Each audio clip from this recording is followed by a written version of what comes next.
What would you do if you returned from serving your country overseas only to find strangers living in your home because your HOA sold it without permission? Quentin Ralston had been gone for 11 long months, months of dust and sand and orders, barked across a foreign land, and when his plane finally touched down at Dallas-Fort Worth, he let out a breath. He didn't know he was holding home, finally home. He had imagined this moment 100 times: the drive west, the stretch of road toward Weatherford, the sight of his ranch under the wide Texas sky, his father's old porch swing, the oak tree he climbed as a boy, the barn that still smelled faintly of hay, everything waiting for him. Yet when his truck rolled into the driveway that late afternoon, he froze. A minivan sat where his Chevy should have been. Children's bikes leaned against the fence, and through the front window of his ranch house he saw curtains.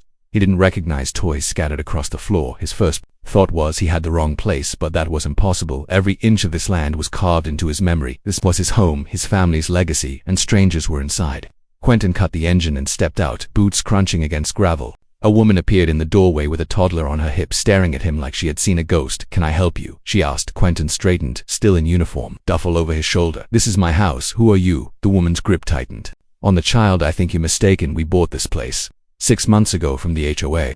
The words hit like a punch. The HOA, his stomach knotted. He had cleared every bill before leaving, mortgage up to date, taxes paid, everything arranged so nothing could go wrong while he was deployed. Yet here he stood watching a stranger cradle a child in his living room. "I'm not mistaken," Quentin said. "My name is Quentin Ralston. This land has been in my family 3 generations. I never sold it, and I sure as hell didn't authorize anyone else to." The woman shifted uneasily. "Look, we have the paperwork. We paid for it. If you've got a problem, take it up with the HOA." Quentin felt heat rising in his chest.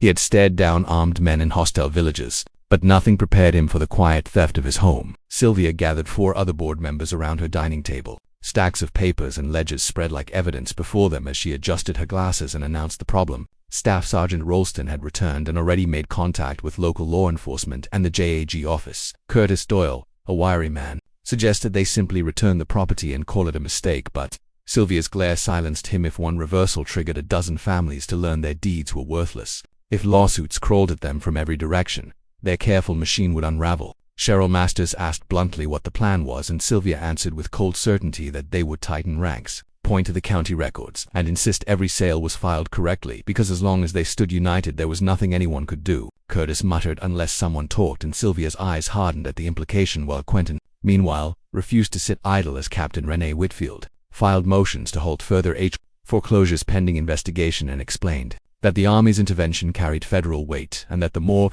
families who stepped forward, the harder it would be for Sylvia to paint him as an outlier. Louise called one night with a stack of new complaints, people bullied, threatened with liens and fines. A man whose truck was vandalized after he complained on. Quentin's resolve hardened. He met Franklin Ortega and 2 other displaced homeowners in the diner's back room, where the smell of fried food and coffee clung to the air, and they huddled over cups while Franklin said they couldn't keep getting away with it, and Patrice Nolan admitted fear for her husband's health and the strain of fighting, but Quentin softened and promised protection if they spoke together, because unity would drown out Sylvia's intimidation, and Patricia agreed. And later Quentin watched the porch light glow at his ranch and felt a pang for the family inside, who were not villains but victims tricked into buying stolen property. While Sylvia, tipped off by a county contact that the Army had filed an injunction, poured wine with a hand that trembled and felt a crack in the armor she'd spent decades building, even as she plotted a counterattack to drag the neighborhood into chaos. Quentin sat at the long oak table in the Parker County Courthouse, surrounded by homeowners bearing folders or only tired faces, and Captain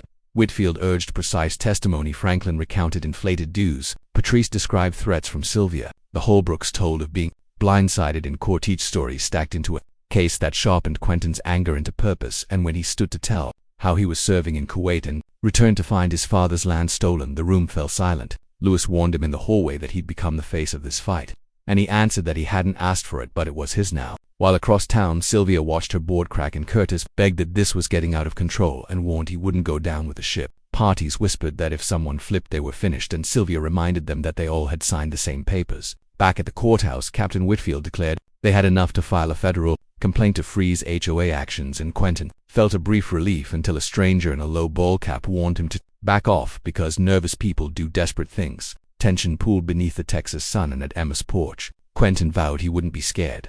This was about every family wronged and every soldier who deserved to come home. Yet as reporters swarmed the courthouse and the first hearing began, with cameras flashing and Sylvia seated like a queen flanked by attorneys, Captain Whitfield laid out the case that this was abuse of power, not enforcement of community standards, and witnesses described a pattern of sudden fees, surprise violations, and courts that steamrolled homeowners.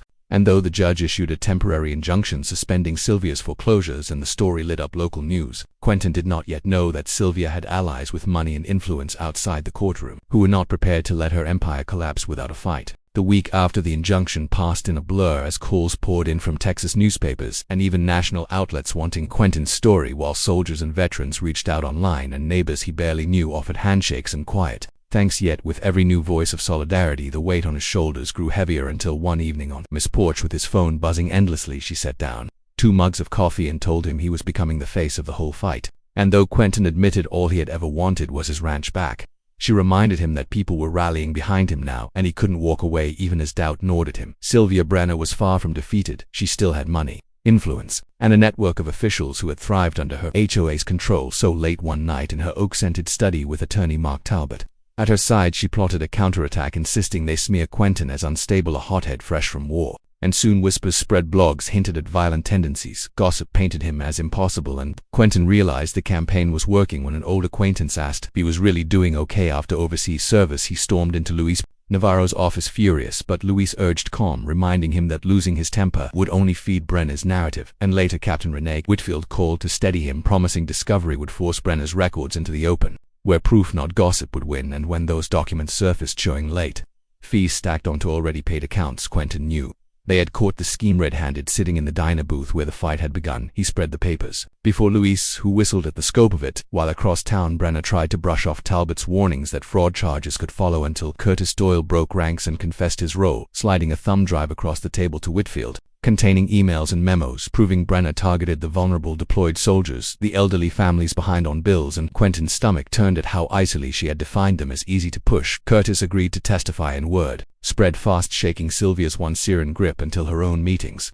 devolved into shouts for transparency and accusations of theft, her composure cracking even as federal investigators arrived in Parker County, combing through years of records that revealed not just predatory fees but homes flipped to developers for profit. The case ballooned into something national, and when Whitfield told Quentin he was being asked to testify in Washington, he balked at being a symbol. But Emma reminded him sometimes coming home means fighting for more than yourself. By the time the judge finally delivered his ruling, the courtroom was packed with families, reporters, and neighbors who erupted in cheers when the fraudulent foreclosures were nullified, titles restored, and Sylvia Brenner referred for federal prosecution outside.